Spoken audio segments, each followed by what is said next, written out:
ദേശീയ പതാക താഴ്ത്തുന്നതിനിടെ കൊടിമരം വൈദ്യുതി ലൈനിൽ തട്ടി ഷോക്കേറ്റ വൈദികന് ദാരുണാന്ത്യം.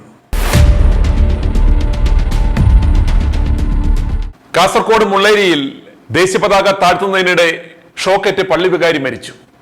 മുള്ളേരിയ ഇൻഫന്റ് ജീസസ് പള്ളിയിലെ വികാരി ഫാദർ മാത്യു കുടിലിൽ ആണ് മരിച്ചത്. ഇരുമ്പിന്റെ കൊടിമരം ചെരിഞ്ഞ് കറണ്ട് കമ്പിയിൽ മുട്ടിയാണ് അപകടമുണ്ടായത്. ദേശീയ പതാക അഴിച്ചു മാറ്റുന്നതിനിടെ പോസ്റ്റിൽ കുരുങ്ങി കുരുക്ക് മാറ്റുവാൻ ശ്രമിക്കുന്നതിനിടെ കൊടിമരം ചെരിഞ്ഞ് വൈദ്യുതി ലൈനിൽ തട്ടി ഷോക്കേറ്റാണ് വൈദികന് ദാരുണാന്ത്യമുണ്ടായത്. മുള്ളേരിയ ഇൻഫന്റ് ജീസസ് പള്ളി വികാരിയും തലശ്ശേരി അതിരൂപതാംഗവുമായ ഇരിട്ടി എടൂർ കുടിലിൽ വീട്ടിൽ ഫാദർ മാത്യു കുടിലിൽ എന്ന 29-കാരനായ ഷിൻസ് അഗസ്റ്റിനാണ് സ്വാതന്ത്ര്യദിനത്തിൽ ഷോക്കേറ്റ് മരിച്ചത്. വ്യാഴാഴ്ച വൈകിട്ട് 6 മണിക്കാണ് അപകടമുണ്ടായത്. ഉടൻ മുള്ളേരിയിലെ സഹകരണ ആശുപത്രിയിൽ എത്തിച്ചെങ്കിലും ജീവൻ രക്ഷിക്കുവാനായില്ല. കൂടെയുണ്ടായിരുന്ന സഹവികാരി മുള്ളേരിയ ബെല്ലി സ്വദേശി 28 വയസ്സുള്ള സിബിൻ ജോസഫിനെ പരിക്കുകളോടെ മംഗളൂരുവിലെ ആശുപത്രിയിൽ പ്രവേശിപ്പിച്ചു. ദേശീയ പതാക താഴ്ത്തവേ പതാക കെട്ടിയ കയറിൽ കുരുങ്ങി പതാക അഴിക്കുവാൻ സാധിക്കാതെ വന്നപ്പോൾ ഇരുമ്പ് കൊടിമരം പൊക്കിയെടുക്കുവാൻ ശ്രമിക്കുന്നതിനിടെ ഭാരം മൂലം മറിയുകയും സമീപത്തുണ്ടായിരുന്ന HD വൈദ്യുതി കമ്പിയിൽ തട്ടുകയുമായിരുന്നു.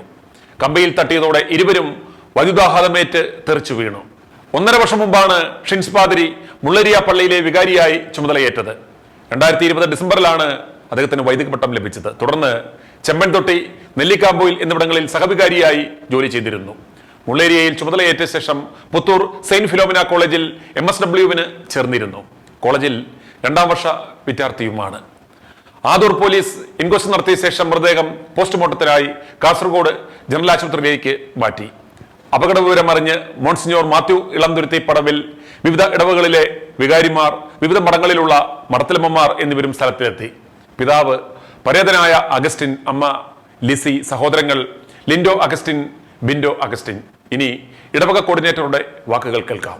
അച്ഛൻ ഇവിടെ ചാർജ് എടുത്തിട്ട് 1 വർഷം 3 മാസമായി. അച്ഛൻ ഇവിടെ ചാർജ് എടുത്തിട്ട് അച്ഛന്റെ വികാരി എന്നുള്ള നിലയിൽ ആദ്യത്തെ പള്ളിയാണ് മുള്ളേരി ഇൻഫന്റ് ജീസസ് പള്ളി വികാരി എന്നുള്ള നിലയിൽ. ഇന്നലെ ഓഗസ്റ്റ് 15-നോടനുബന്ധിച്ച് രാവിലെ വിശുദ്ധ കുർബാന ഉണ്ടായിരുന്നു 8 മണിക്ക്. വിശുദ്ധ കുർബാനയ്ക്ക് ശേഷം ഫ്ലാഗ് ഹോയിസ്റ്റിംഗ് നടത്തി. അതിനുശേഷം അച്ഛന് 2 ഇടവകയുടെ ചാർജ് ഉണ്ട്. ഒന്ന് ഞങ്ങളുടെ മുള്ളേരി ഇടവകയും മറ്റൊന്ന് ദേലമ്പാടി എന്ന് പറയുന്ന ഇടവകയുണ്ട്. അതൊരു 10-20 കിലോമീറ്റർ അകലെയാണ് ആ ഇടവക. അപ്പോൾ വൈകുന്നേരം നമുക്കൊരു ഡീക്കൻ ബ്രദർ ഉണ്ട്. ഡീക്കൻ ബ്രദറിനെയും കൂട്ടിയിട്ടാണ് അച്ഛന് ദേലമ്പാടി പള്ളിയിലേക്ക് കുർബാനയ്ക്ക് വേണ്ടി പോകുന്നത്. 4 മണിക്കായിരുന്നു അവിടെ കുർബാന. കുർബാനയ്ക്ക് ശേഷം തിരിച്ചെത്തിയപ്പോഴത്തേനും ഏകദേശം ഒരു 6 മണി കഴിഞ്ഞ് 6:30 ആയി. ആ സമയത്താണ് അവർ വന്നപ്പം പിന്നെ വേറെ നമ്മുടെ ഈ പള്ളിയിൽ വേറെ ആൾക്കാരും ഇല്ലല്ലോ. അപ്പോൾ അവർ 2 പേരും കൂടെ ഫ്ലാഗ് താഴ്ത്തിയതാണ്. ഫ്ലാഗ് താഴ്ത്തുന്ന സമയത്ത് ആ ഫ്ലാഗ് മുകളിൽ കുരുങ്ങി കഴിഞ്ഞപ്പോൾ ഇവര് നമുക്കത് ഇതിനകത്ത് കാണാം, CCTVയിൽ കാണാം. ഇവരിങ്ങനെ ഫ്ലാഗ് പോസ്റ്റ് അങ്ങോട്ടും ഇങ്ങോട്ടും ആട്ടി അത് ലൂസാക്കാൻ വേണ്ടി. അപ്പോൾ കുറച്ച് ലൂസായി ഈ ഫ്ലാഗ് താഴെ വരികയും ചെയ്തു.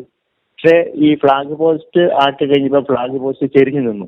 എന്നാൽ പിന്നെ അത് ഊരിയെടുത്തേക്കാം എന്ന് വിചാരിച്ച് ഇവർ 2 പേരും കൂടി അത് വീണ്ടും ഒരിക്കൽ കൂടി ആട്ടി ഊരിയപ്പോഴേക്കും ബാലൻസ് തെറ്റി തൊട്ടടുത്തുള്ള HT ലൈനിൽ ടച്ച് ചെയ്യുകയാണ്. ടച്ച് ചെയ്ത പാടെ നമുക്ക് 2 പേരും തെറിച്ചു വീണു. പക്ഷേ ഈ ഡീക്കൻ ബ്രദറിന് കാര്യമായിട്ട് പരിക്കില്ല. കാരണം പുള്ളി ഒരു 5-6 സ്റ്റെപ്പ് അതിന് മുകളിൽ, ആ സ്റ്റെപ്പിന് മുകളിലാണ് ഈ ഫ്ലാഗ് പോസ്റ്റ് ഉള്ളത്. പുള്ളി 2ാമത്തെ സ്റ്റെപ്പിലേക്ക് വീണു. പക്ഷെ അച്ഛന് ഈ 5 സ്റ്റെപ്പും കഴിഞ്ഞ് താഴേക്കാണ് വീണത്. എന്ന് പറഞ്ഞാൽ എടുത്തടിച്ച പോലെ വീഴുക ചെയ്തത്. അപ്പം അച്ഛന് വീണതോടുകൂടി അച്ഛന്റെ ബോധം നഷ്ടപ്പെട്ടു. പിന്നെ അനക്കമൊന്നുമില്ല. ഡീക്കൻ ബ്രദർ പെട്ടെന്ന് എണീറ്റിട്ട് അടുത്തുള്ള ആൾക്കാരെ, മെയിൻ റോഡ് സൈഡാണ്, അടുത്തൊരു പെട്രോൾ പമ്പും ഉണ്ട്. അപ്പം ആൾക്കാരെ വിളിച്ച്, വണ്ടിയിൽ പോകുന്ന ആൾക്കാരെ വിളിച്ചു കഴിഞ്ഞിട്ട് അവരൊക്കെ വന്നിട്ട് പെട്രോളും ശ്വാസമൊക്കെ കൊടുക്കാൻ വേണ്ടി നോക്കി. അതിലൊന്നും വിജയം കണ്ടില്ല. ഏതായാലും വിത്തിൻ 5 മിനിറ്റ്സ് 5 മിനിറ്റ് കൊണ്ട് തന്നെ ഹോസ്പിറ്റലിൽ എത്തിച്ചു. ഈ പറയുമ്പോൾ തന്നെ 2 മിനിറ്റ് കഴിഞ്ഞപ്പോൾ തന്നെ ആംബുലൻസ് അവിടെ എത്തുകയും 5 മിനിറ്റിനുള്ളിൽ ഹോസ്പിറ്റലിൽ എത്തിക്കുകയും ചെയ്തു. പക്ഷെ ഹോസ്പിറ്റലിൽ എത്തിച്ചപ്പോഴേക്കും അദ്ദേഹം മരിച്ചിരുന്നു. ഇതാണ് ആക്ച്വലി ഇന്നലെ സംഭവിച്ചത്. അവിടെ മരണം ആർക്കും എപ്പോൾ വേണമെങ്കിലും സംഭവിക്കാം. അത് പാതിരിയാണെങ്കിലും മെത്രാനാണെങ്കിലും മടത്തിലമ്മയാണെങ്കിലും സംഭവിക്കാം. ക്രൈസ്തവ സഭകളിലെ അടിമവിശ്വാസികളിൽ പലരും ഇപ്പോഴും വിശ്വസിക്കുന്നുണ്ട് പൗരോഹിത്യ പണിക്കാർക്ക് എന്തോ വലിയ അത്ഭുത ശക്തിയുണ്ട്, അവർ ദൈവത്തിന്റെ പ്രതിപുരുഷന്മാരായതുകൊണ്ട് തന്നെ ഇവരെ പരിശുദ്ധ റൂഹ ഉള്ളം കയ്യിൽ കാത്തുകൊള്ളും എന്നൊക്കെ. അതൊക്കെ വെറും തള്ളുകൾ മാത്രമാണെന്ന് മനസ്സിലാക്കുക. സമയമാകുമ്പോൾ എല്ലാവരും പോകേണ്ടി വരും. അവർക്ക് ഒരു വെള്ളയോ ചുമലയോ നൈറ്റിയോ ഉണ്ടെന്നുള്ള വ്യത്യാസം മാത്രമേ ഉള്ളൂ എന്ന് ദയവായി മനസ്സിലാക്കുക.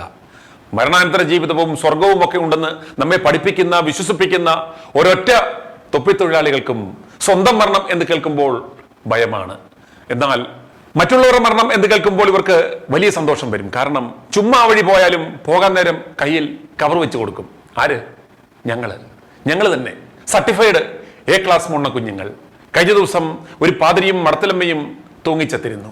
അതുപോലെ 7 മാസം മുമ്പ് തലശ്ശേരി രൂപതയിലെ ഒരു പാതിരി പണിക്കാരൻ എലിവിഷം കഴിച്ച് പെടുമരണമടഞ്ഞിരുന്നു.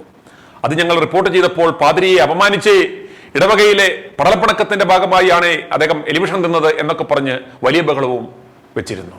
എന്നാൽ ഞങ്ങൾ ആ ദുരൂഹ മരണത്തിന്റെ പിന്നാലെ പോയപ്പോൾ അന്വേഷണ ഉദ്യോഗസ്ഥർ കോടതിയിൽ സമർപ്പിച്ച രേഖകൾ പരിശോധിച്ചപ്പോൾ മനസ്സിലാക്കുവാൻ സാധിച്ചത് ആ പാതിരിക്ക് നാട്ടിലെ 32 ഭർത്തൃമതികളായ സ്ത്രീകളുമായി അവിഹിത ബന്ധമുണ്ടായിരുന്നുവെന്നും അതിൽ ഒരാൾ ഗർഭിണിയായിരുന്നുവെന്നും അത് പുറത്തറിയും എന്ന് ഭയന്നാണ് പാതിരി കയ്യിൽ കിട്ടിയ എലിവിഷം കഴിച്ച് മരിച്ചത് എന്നാണ്. അതിന്റെ വിശദമായ വാർത്ത ITV ന്യൂസിൽ നിങ്ങൾക്ക് ഉടനെ കാണാം. പറയുവാൻ ഇത്രയുമേ ഉള്ളൂ. മരണം ആർക്കും എപ്പോഴും സംഭവിക്കാം. പാതിരിക്കോ മെത്രാനോ മരണത്തിന്റെ പിടിയിൽ നിന്നും രക്ഷപ്പെടുവാൻ സാധ്യമല്ല. അതുകൊണ്ട് ജീവൻ വേണമെങ്കിൽ അല്പം കൂടി ശ്രദ്ധിക്കുക. നിങ്ങൾ മരണവീടുകളിൽ നീട്ടിപ്പാടുന്ന ഒരു പാട്ടുണ്ടല്ലോ, മരണത്തിൻ ദൂതൻ പിറകെ വന്നപ്പോൾ ചുറ്റും പാർത്തേൻ തുണ ചെയ്യുവാൻ വന്നില്ലാരും. അതെ, അവൻ മരണദൂതൻ വരുമ്പോൾ കുതറി ഓടാൻ പറ്റില്ല. ഞാൻ പാതിരിയ ബിഷപ്പ എന്ന് പറയുവാൻ പറ്റില്ല. മിണ്ടാതെ തിരിഞ്ഞു നോക്കാതെ കൂടെ പോകുവാനേ നിവൃത്തിയുള്ളൂ. മൺമയമാമിയുലകിൽ കാൺമതുമായ വൻമഹിമാദനം സുഖങ്ങൾ സകലവും മായ. മണ്ണിൽ നമ്മൾ ജീവിതമോ പുല്ലിനെ പോലെ, ഇന്ന് കണ്ടു നാളെ വാടും പൂക്കളെ പോലെ. 7-10 ഏറെയായാൽ 80 മാത്രം, നീളുമായുസ് അത് നിനച്ചാൽ കഷ്ടത മാത്രം. i2i News, an eye for truth.